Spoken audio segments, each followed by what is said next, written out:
Good morning, everyone. How's it going today? Today, I bring you a video that I had been meaning to make for quite a while, and it is an overview on n8n.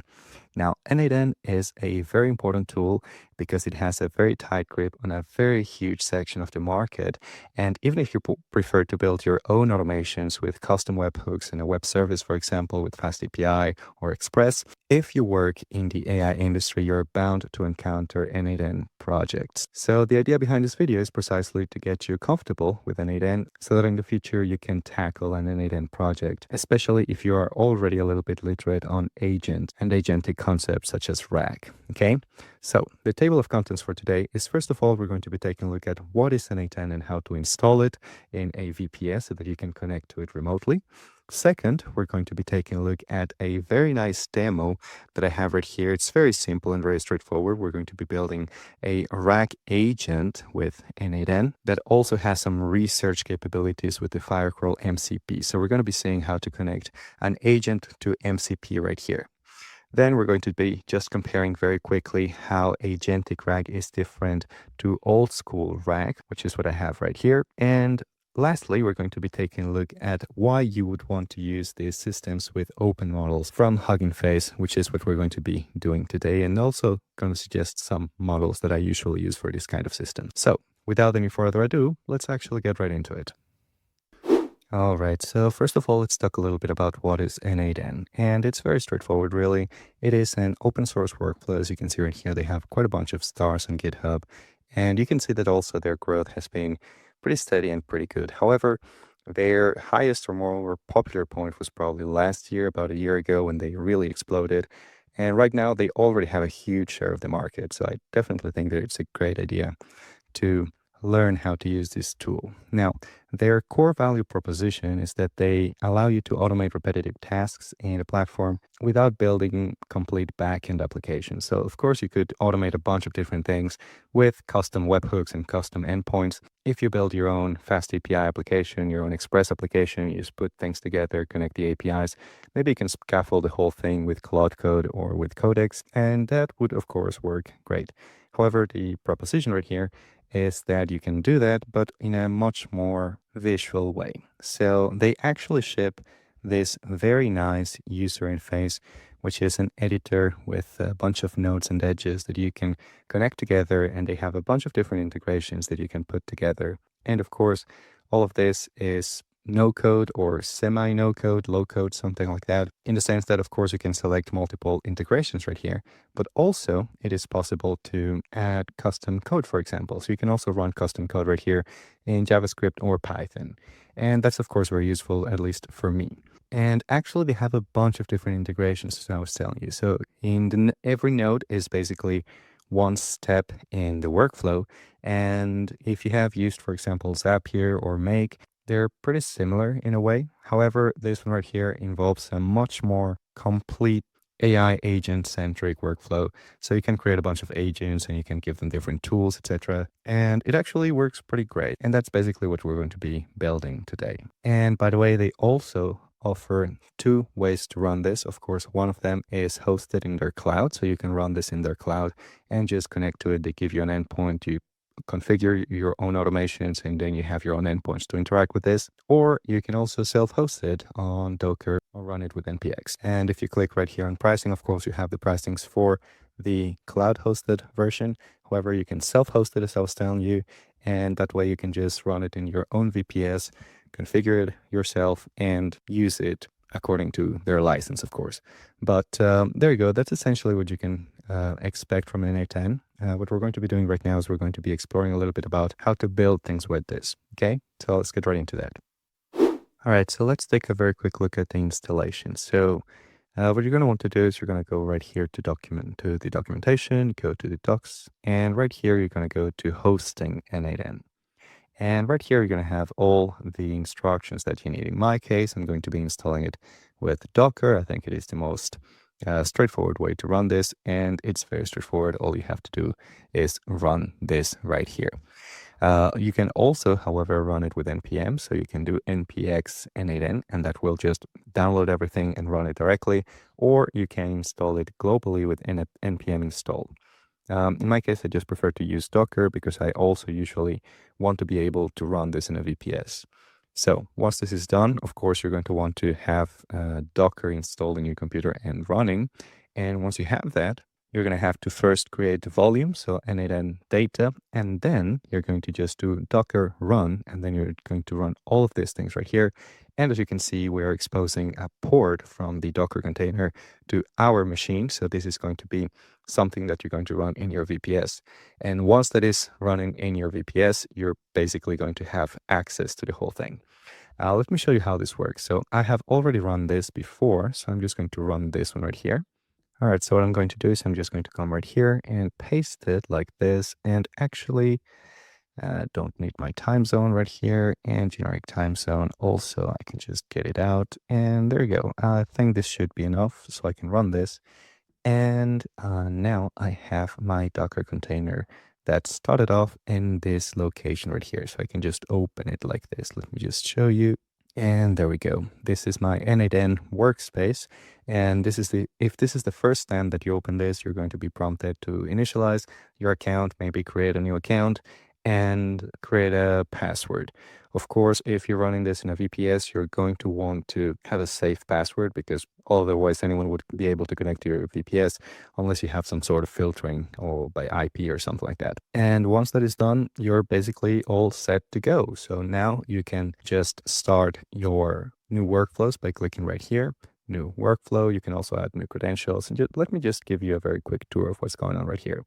So when you connect any integration, it is automatically added to your list of credentials. So you can reuse the credentials that you have used for other integrations in different workflows. In my case, for example, I have connected a Chroma account.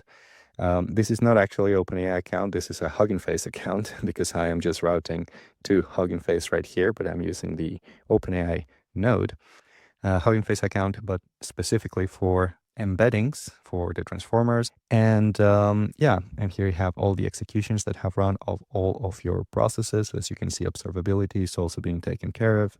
You have system variables and data tables. And when you go inside one of your workflows, I'm going to show you in a moment how to build this. So that is basically just a very quick overview of how to install an n8n. Now let's actually start building a very quick agentic RAG workflow, okay? All right, so let's actually take a look at what we're going to be building today. And we're going to be building an agentic RAG system. But in order to talk about it, we're going to also talk about a very quick introduction to how RAG has changed in the past 2 years. Because RAG was introduced like a few years ago. And since it was introduced, there has been a lot of changes. I remembered my first tutorial about RAG was about 3 years ago, and things have changed a lot. So let's go over it very quickly and see what has changed. So essentially, what is going on right here, let me just go over this. There in RAG, there are two main steps. The first one is ingestion. So let's call this part right here ingestion. Ingestion like that. And this is the part of the process where we're going to take all of the data that we want and put it into our vector store so that later we can retrieve it and give it to our agent so our agent can use it to answer our questions. And the second part is retrieval, which is this one right here. Let me also tag it. And this part right here is the part in which we're going to tell our agent that it has access to this information in the vector store, and the agent is going to search through our vector store and find the most relevant information to answer our query. Now, let's go over ingestion very, very quickly. And it is very, very straightforward. Ingestion basically means we're going to take a lot of different documents that are in very complicated formats, such as PDF, HTML, Excel files, etc., and we're going to extract the data from them. And this little part right here, data extraction, looks like a small part of the workflow, but it is one of the most complicated parts of the entire ETL system. So extracting data from PDFs and all of these files can be quite tricky, precisely because PDFs sometimes have really weird structures and strange layouts, and they also have images and tables, and extracting data from them usually involves making sense of those images and all and of those tables as well. And it is not very easy to do that.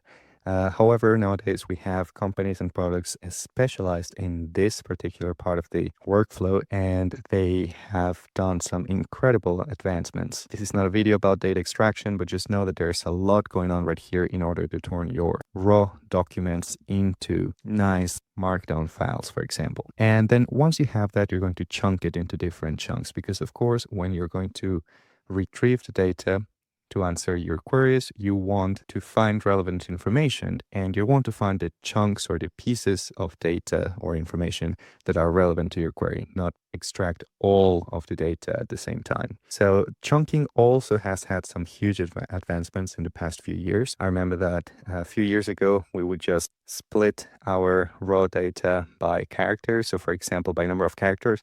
So for example, chunk 1 would be 5,000 characters. Then chunk 2 would be the next 5,000 characters, etc., all the way until the end of our documents. Nowadays, we have much more sophisticated systems. For example, one of my favorite chunking systems that are there is the one that is proposed by Unstructured. They also have an open source library. We're not going to be using them in this video. It's a bit more complicated, but just know that there's a lot going on into chunking to put similar information in the same chunk. Not only does that help with the generation by giving an agent complete chapters that are related to each other, but also for retrieval, because if you put all of the information that is similar into the same chunk, it is going to be more easily retrieved when we start doing the vector searches. And once you have done that chunking, it is time to vectorize your images. In other words, we use an embeddings model to turn each one of these chunks into a numerical representation of them and put them inside a vector space. Now, what is happening right here is that we take each single chunk, we pass it through a transformer-based model, which is an embeddings model. In this video, we're going to be using Hugging Face models for this, because since we're going to be running them locally, that is going to be free for us. And we're going to turn every single chunk into a numerical representation that lives in the same vector space. And nowadays, something that also has changed compared to how it was a few years ago is that we now have pretty reliable multi-model embeddings models. And what I mean by that is that nowadays we can embed into the same vector space text, images, video, audio, etc., and all of that into the same vector space, and they are quite reliable right now. So we used to have some methods to retrieve images and text and put things together with different vector stores, etc. Now we have pretty reliable embedding models that are multi-model, so I don't think we need that anymore. And we are capable of putting images, text, audio, etc. into the same vector space and save everything into the same vector store. So for example, in a multi-model vector store, you would have for example, the image of the Mona Lisa in a similar position, or at least close to a text that talks about, for example, the Italian Renaissance. Okay, so that is about ingestion. And then by the end, of course, you have your vector store, and contains not only your text, but also the images from your PDFs and your tables, etc. Okay, so that's what's new in RAG nowadays on the side of ingestion. Now, the part that has changed probably the most is the retrieval part. So let's take a look at that. All right, so let's talk about retrieval, which is the part of the RAG workflow that probably has changed the most in the past couple of years, or the past few years. So let me just tag this right here. So as you can see, ingestion has not changed that much, just other than the change that I mentioned before.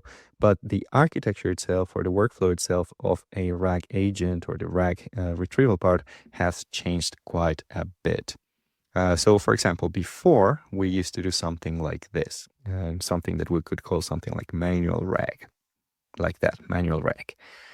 So what would happen is that you would have your system, and LLMs were not as powerful back then to handle multiple tools and to really understand context as they are capable to do it now. So what would happen is that we would get a chat message in our chat application. So either something like ChatGPT or a voice chat, etc. And the first thing that we would do is we would send this query through a query rewriting step. Now, what does that mean? Is that if the user asks a question, so for example, like, what is the Italian Renaissance, and then asks a follow-up question about like, and what about the Mona Lisa or something like that in the context of the Renaissance or something like that, then we would have a query rewriting step where we would take the message of the user alongside the history of its conversation to rewrite the query or to write a query that we would use to search the vector store, okay?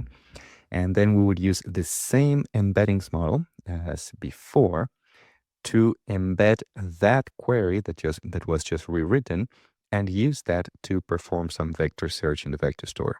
Now, in case you're not familiar with how this works, just remember that all of these are vector representations, so numerical representations of our text, and we just created a numerical representation of our query rewriting of the user query, and we put that vector into the same vector space as the chunks that we just embedded before. So our query that we added will be positioned at a specific place in the vector space. And close to it are going to be other elements in our vector space that are similar semantically to this query.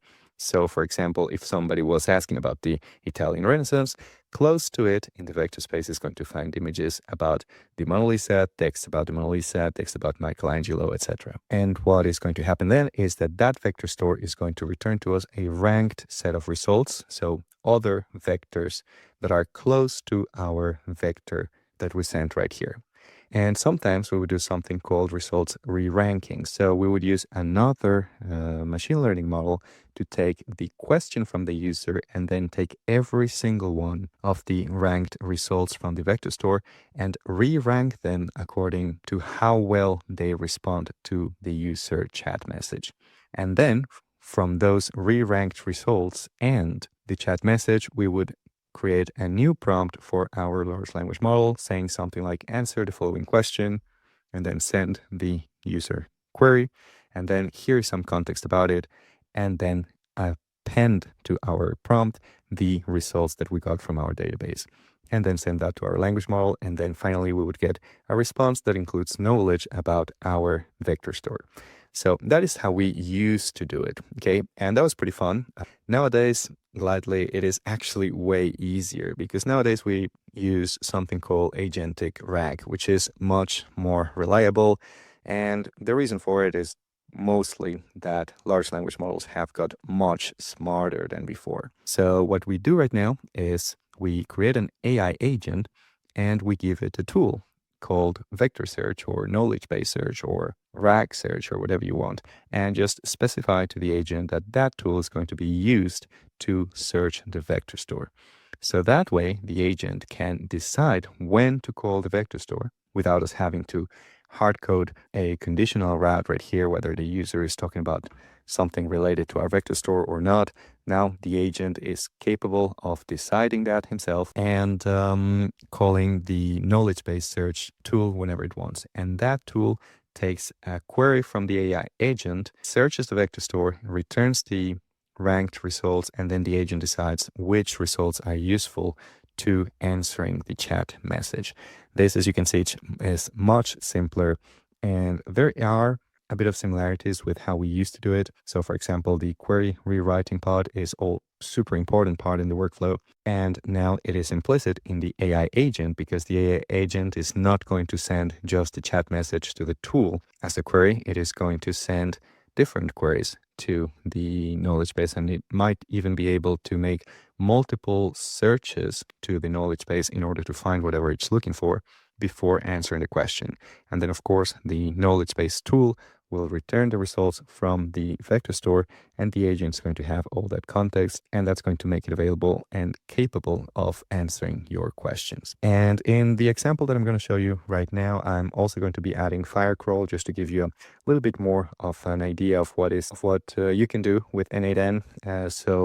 Specifically, I'm going to be using the Firecrawl MCP server to give it very sophisticated search tools that will allow it to search the internet, scrape it, and all of that with Firecrawl, which is a beautiful, beautiful system. And we're going to also be using a large language model that is open source in that sense, I have some recommendations for you. These are, of course, not all of the models that are capable of doing this. There are many open models. There are many labs building incredible models.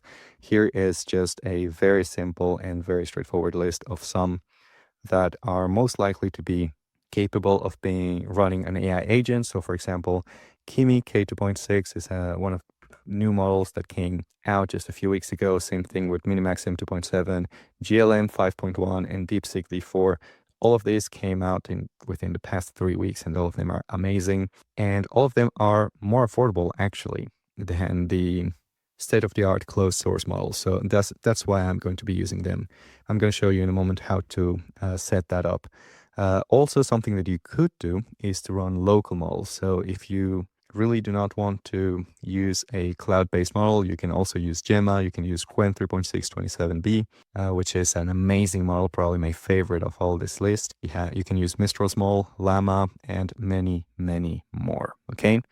But in this video, we're going to be using Minimax or Kimi K2.6. I don't remember which one I set up. And as you can see, it's a much more straightforward system.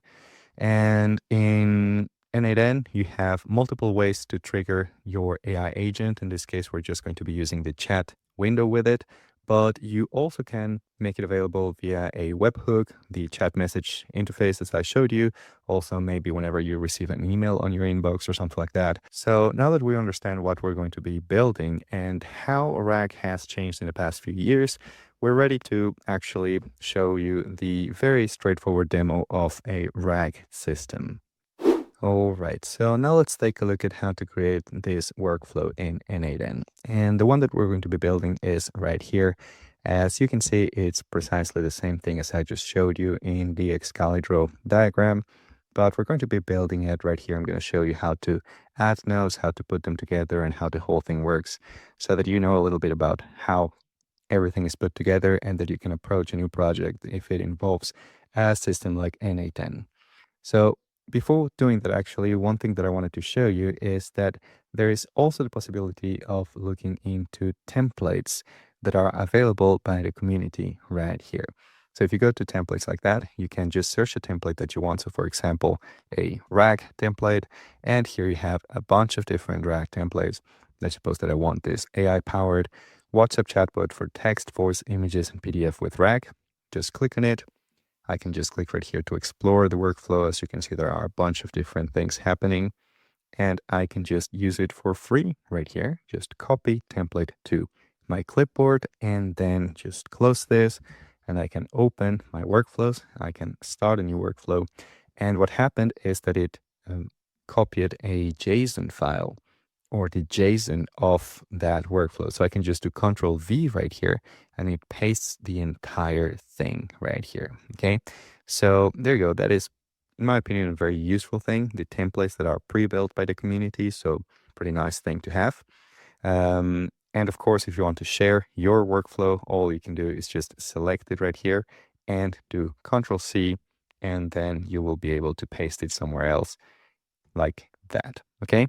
So let's go to the other workflow that I was going to show you. And of course, by the way, this also means that you can have an AI agent help you build your JSON workflow for n8n, and you can just copy and paste it into your n8n workflow. So that can be quite useful. All right, so now with that out of the way, we can start actually talking about the nodes that you have right here. When you initialize a workflow in n8n, what happens is that you're going to make this workflow available in whichever VPS or server you have this hosted. In this case, I'm hosting this directly in my Mac, but if I was running it in a VPS, it would work precisely the same. I would just have to connect to it via SSH. And it's very straightforward, actually. The first thing to do when you start a workflow is to start a trigger. And there are multiple different triggers that you can initialize. In my opinion, one of the most convenient things about this is that you have a bunch of different integrations with n8n from multiple applications. So for example, you can take a look at Gmail, for example. So I can just take a look at this. And here are a bunch of different actions that you can take. And precisely, there are triggers as well, which is on message received. So when you receive a message, you can just start your workflow. Or for example, there are a bunch of other things right here. So for example, for ActiveCampaign, for CRMs, etc. In my case, I am just going to use a regular form because I want to be able to, not in app, just general form. So an n8n form like this. And this allows you to expose a HTML form in a URL that any user can access. So in this case, I have already done that and I have created this trigger right here, which is upload your file. So if I double click on it, I have a bunch of different settings right here. The first part right here is my public URL. So this is the test URL and this is the production URL, and this is where this is located. Now, of course, in this case, I am running on my local host in my computer, but if this was in a VPS, this would be available through the internet. And of course, if this is going to be available on the internet, you probably want to add authentication to it. You can add some basic auth, you can set up a credential, so user and password, etc. In my case, I don't need credentials right here because I'm just going to be using this locally. Here you set a title for your form, and then you add your form elements. In this case, the only element that we have right here is file because we're going to be uploading a file right here. I have selected the accepted file types that I want right here, and this, of course, is a required field. And that's basically all. And then what I can do is just click on execute step and take a look at what it looks like. So this form is going to be available, and I can then just extract the data from this file. And that's how n8n works usually. So you have your input right here and your output from that particular node right here. In this case, of course, this is a trigger node, so a node that's at the beginning of the workflow. So there is nothing in the input part other than the test submission that we sent. And then we can just show you what it would look like. And let's suppose I want to use this. So I click on submit. And as you can see, I have form submitted. And now I have my output, which is the actual file that I have submitted. Okay. Now, that is for the first step. Now, the second step is this one right here, which in my case, I am not using any particular vector store. I'm just storing the vectors locally in my memory in this insert data to store node, but there are multiple nodes available for you to do that.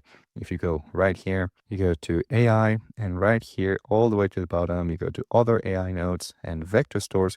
You have a bunch of vector stores available, and this, of course, work with cloud providers. So for example, you have your Cloma vector store, and then you can just add a node for adding documents to a specific vector store. And that would mean that you would have to set up your credentials with the Chroma Cloud and set up your collection over there. And this tutorial is not very much about that kind of integration. It's just an overview. So we're going to do it very straightforwardly with the regular simple vector store that comes out of the box with n8n. So that's the one that I have already added right here. And as you can see, when I click on it, I have my input from the previous node, and my output right here is going to be the next pod. And in this case, I have added, let me just zoom in a little bit, that the operation mode is going to be the insert documents to my vector store. And here I have selected one vector store. In this case, it is test store, but I can also create a new one if I wanted, like that. Or I can just clear it, set an embedding batch size, etc. And what I'm going to do right here is to add a couple of things that are quite important, that without which this node is not going to work. Remember that right here, we're in the ingestion part of the workflow. So the first thing to do is to add some embeddings. And that is precisely what we have done right here. As you can see on the embedding part of the node, we have added some embeddings from Hugging Face. And that was very straightforward. All I had to do, let me just remove this edge. I can just click right here and search for embeddings, Hugging Face inference, and then just configure them.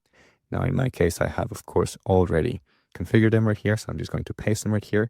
And in that case, what you want to do is create a Hugging Face account, of course, and set up your credentials. And your credentials, very straightforward. All you're going to have to do is go to huggingface.co, go right here to your profile, go to access tokens, and create a new access token with the capability of reading repos. And also, we're going to give it access to inference providers because we're going to be using the same token later on to call our AI agent. So I'm just going to name it n8n, just going to save it. And this is the token that I'm going to use right here in the API key. Okay. So once that is done, I'm just going to click on save, close this, and here I can select whichever embedding model I want.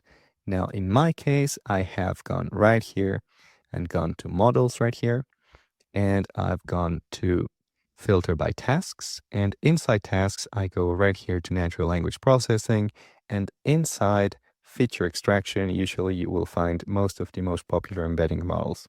In my case, I have selected, I think, this one right here. So I just click on it, click on copy right here, go back to my workflow, and then just paste the ID right here. And that's basically all that's going on right here. Okay, set the provider to auto, remember, because in this case, we just want to set things as default as they are. And then the other component right here that we have to attach to our vector store is the data loader, which is going to be the node that is going to be in charge of extracting the text from our PDF. And remember that this can be a little bit of a sophisticated step, because extracting text from your PDF is not as straightforward, but this one, of course, is only one of the available nodes that do this, and it actually works quite well. So I'm going to say that I want the data binary. I want all the input data. I want to automatically detect the MIME type. In this case, it's most likely going to be a PDF because that's what I uploaded. And text splitting is going to be simple. Remember, there are more sophisticated ways to do the text splitting. Text splitting, for the record, is the same thing as the chunking step that I talked about before. And then once that is done, and that is connected right here to the document end of the data store node, we can click again on this node right here, and we can click on execute step, okay? And just for general culture right here, when you click on execute step within a node, you're basically experimenting with the node. That's why you have this little icon right here, because you're not running the entire workflow from start to the end, okay? And this is, of course, very beneficial, but you're going to want to test it later on by running the whole thing from beginning to end later on. So you're going to click right here on execute step, and it is going to add the whole PDF file that I uploaded into my vector store. And as you can see, there we have the output right here. There we go. We have the page content that was uploaded, and we have 8 items that were extracted from my page, probably the 8 pages. And there we go. Now we have basically finished with the ingestion part of our workflow. And just to be completely clear, right here I am using a form as a trigger, but you can use many different things. Right here, you could, for example, add an email that you have received, or you can also add a Google Drive node that actually takes all of the files whenever you add a file to your specific directory in your Google Drive or something like that.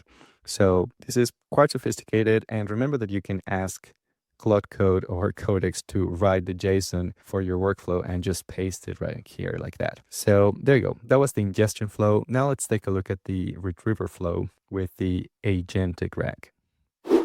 All right, and the next part of this same workflow is going to be the retrieval part right here.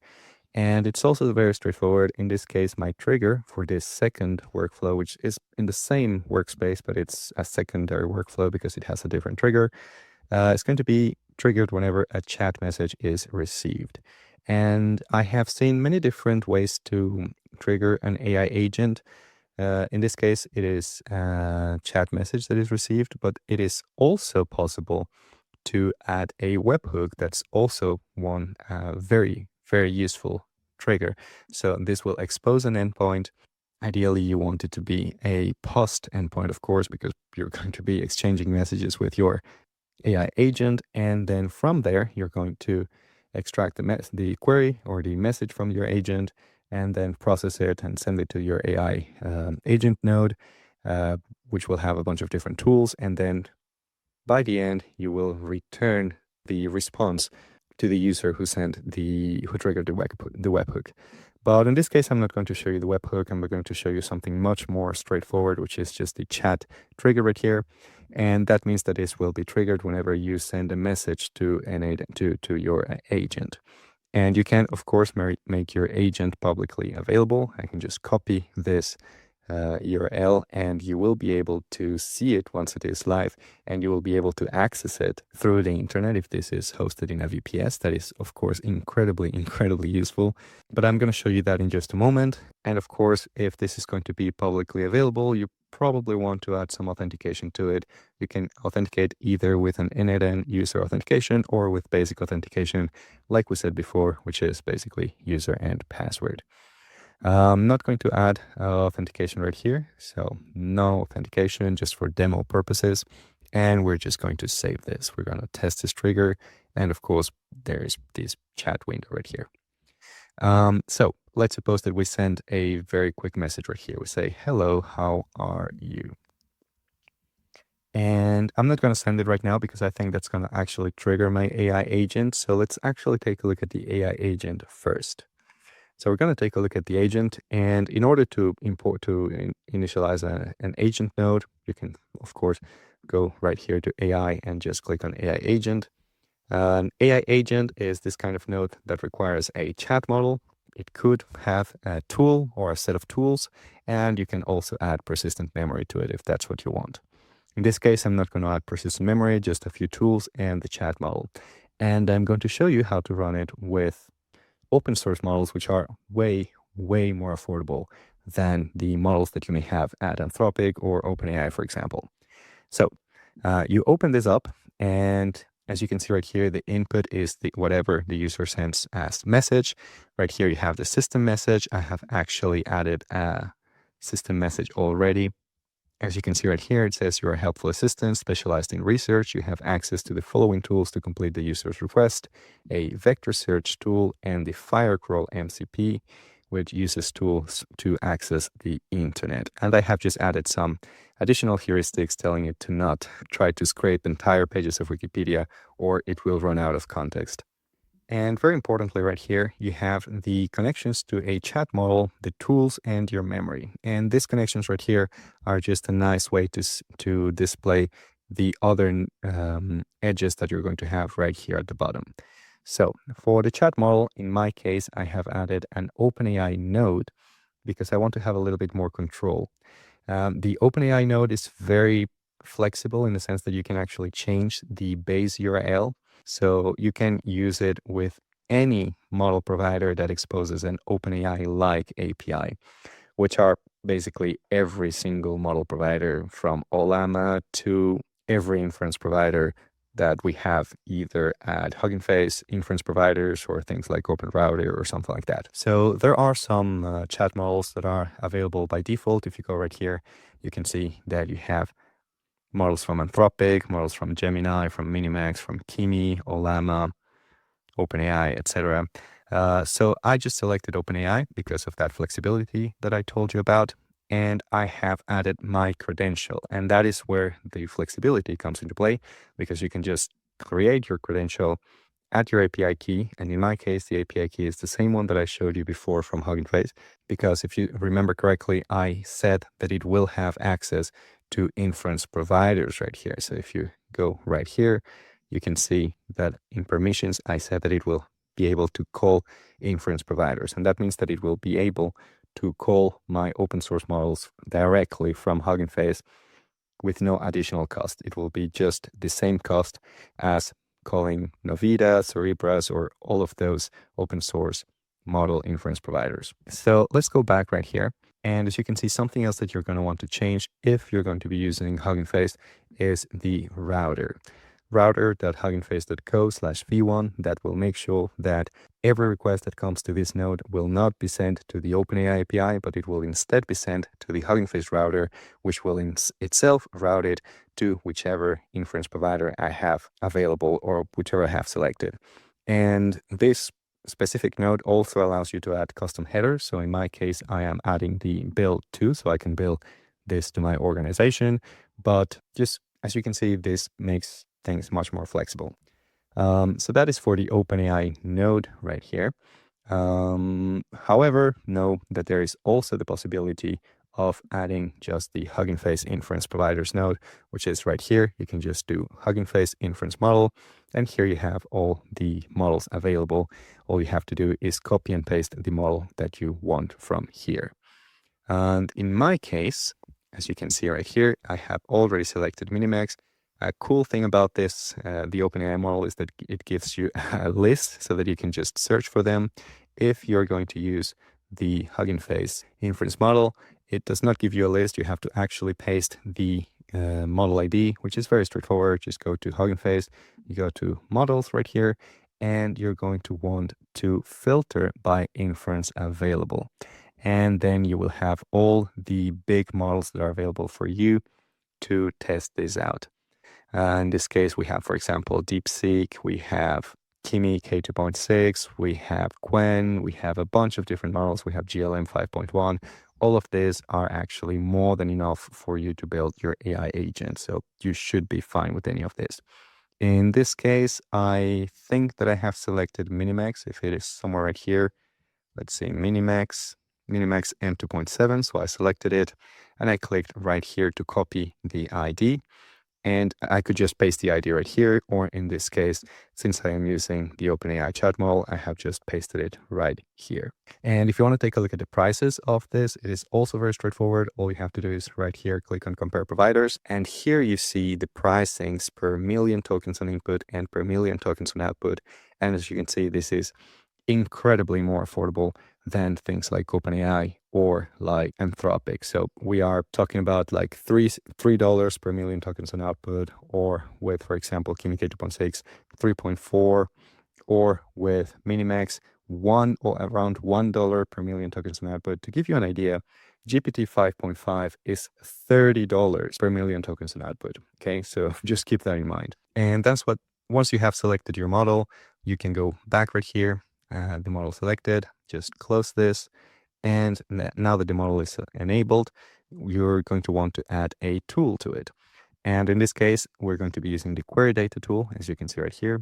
And I have selected that the operation mode is going to be retrieval, because I want to retrieve documents from my vector store. And I have to add this description. It is very important because this description is the description that the model is going to see and be able to read in order to decide whether or not it needs to use this tool to complete a task.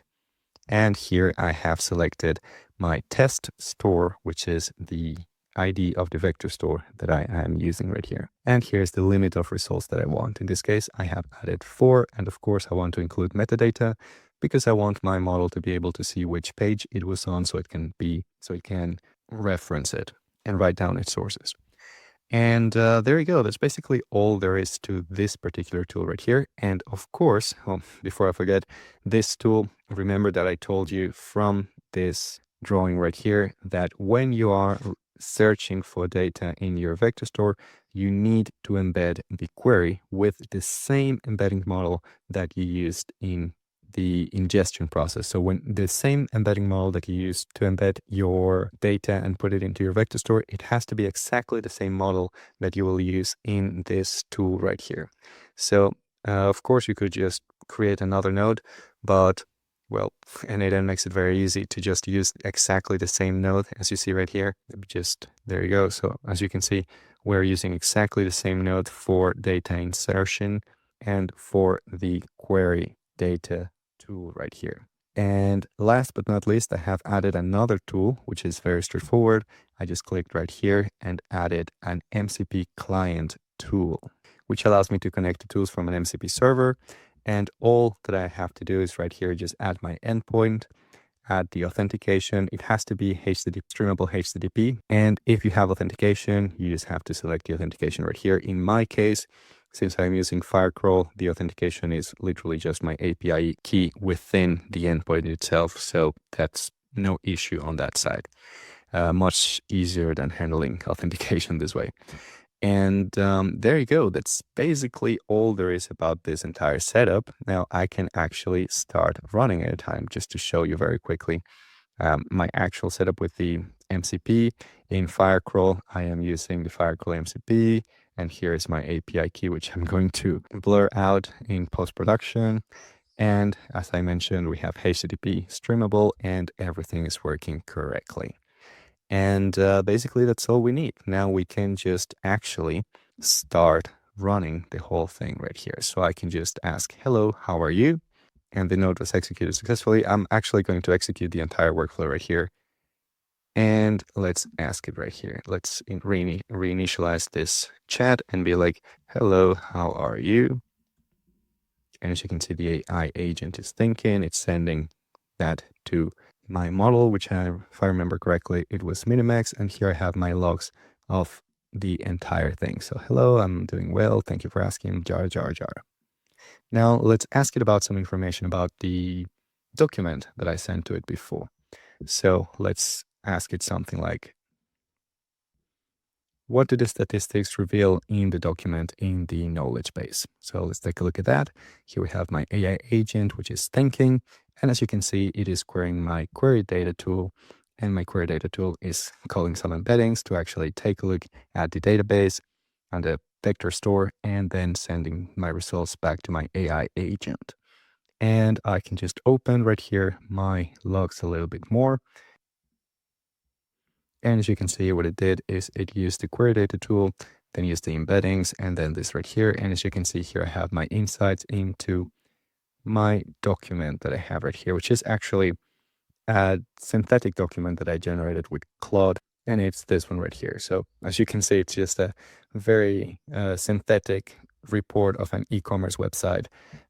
Nothing very sophisticated, but it has some tables and a lot of data and a lot of etc. So yeah, I mean, this should be good for a demo. And as you can see, here are my key insights, and it seems to be working correctly.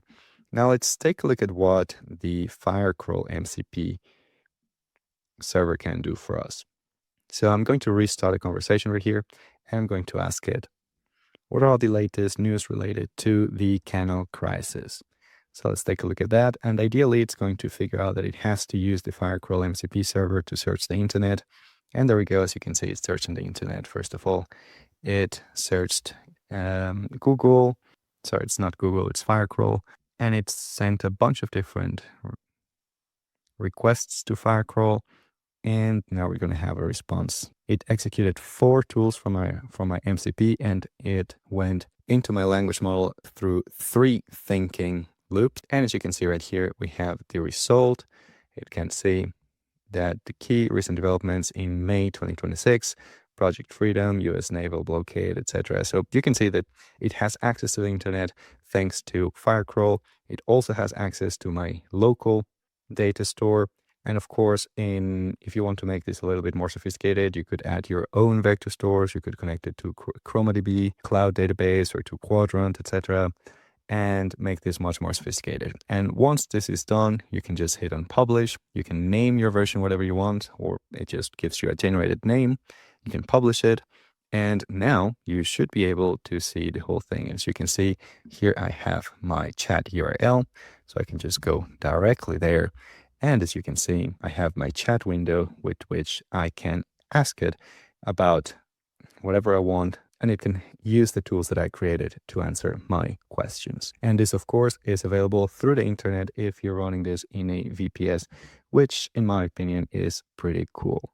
All right, and last but not least, I just want to give you a very quick final tour on the whole thing. Here you can click on executions to actually see the results of every single run on your workflow.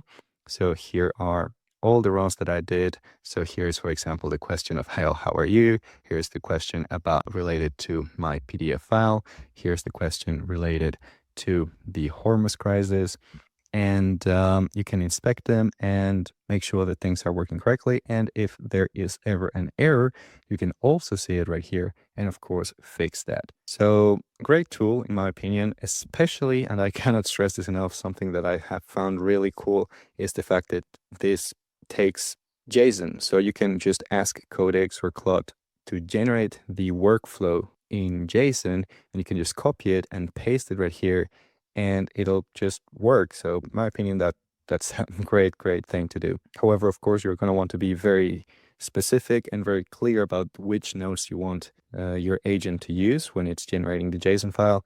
But it is great, and it comes, of course, with all of this observability suite and making things available to you if you're running this on a VPS. So great, in my opinion, beautiful results right here. And of course, you can go back right here to the overview. And as well as I showed before, you have the credentials that we have already set up right here.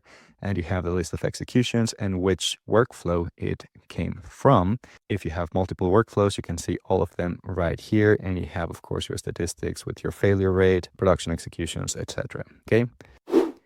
And there you go. That is basically a very quick overview of n8n and how it stands nowadays and how you can use it for a very simple and straightforward workflow. There are multiple different things that you can use n8n for. I have seen people use it for very sophisticated and very nice things. So for example, you can use it for lead routing. So when you have leads for your business, you can run an AI agent, which will run some background search on those leads to figure out what the company does and what they do, or some research about your job candidates or something like that, or some content automation as well to generate blog posts or social media posts. You can have workflows run daily that will send you, for example, a newsletter about what's going on in the world. You can have an agent perform that research, or just generate the entire newsletter and sending to your clients. You can have people or your clients send you or fill a form, as you can see right here, and catalog the data into your Google Sheets or your database